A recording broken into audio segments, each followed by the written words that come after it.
बृहस्पति देव व्रत कथा के बारे में आज हम इस वीडियो में बात करेंगे। तो उम्मीद है आप इसे बहुत ही प्यार देंगे और आपको बहुत ही अच्छी लगेगी वीडियो। तो सुनिए, बृहस्पति देव व्रत कथा। प्राचीन काल में एक ब्राह्मण परिवार रहता था जिसमें पति पत्नी और उनके बच्चे साथ में रहते थे। उस परिवार में आर्थिक तंगी थी, परंतु उनके पास भगवान की भक्ति और सत्यनिष्ठा का बड़ा बल था। ब्राह्मण अत्यधिक धार्मिक और ब्रह्म ज्ञान के प्रति समर्पित थे। एक दिन ब्राह्मण की पत्नी ने देखा कि उनके पड़ोसी परिवार में हमेशा समृद्धि और सुख रहता है, जबकि उनका परिवार अभाव में जी रहा है।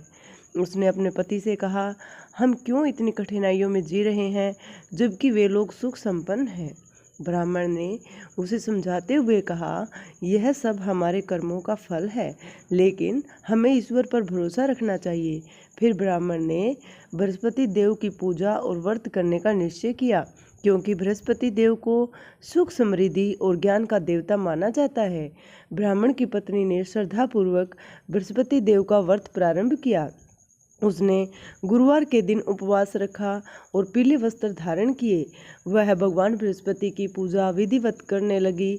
पूजा में हल्दी, चने की दाल, पीले फूलों का विशेष महत्व था। कुछ महीनों बाद ब्राह्मण के घर में धीरे धीरे सुख समृद्धि आने लगी। उसके जीवन में जो कठिनाइयाँ थी वे दूर हो गई। परिवार में खुशहाली लौट आई और आर्थिक स्थिति में भी सुधार हो गया। अब वह परिवार न केवल आर्थिक रूप से संपन्न था, बल्कि आध्यात्मिक रूप से भी उन्नति कर रहा था।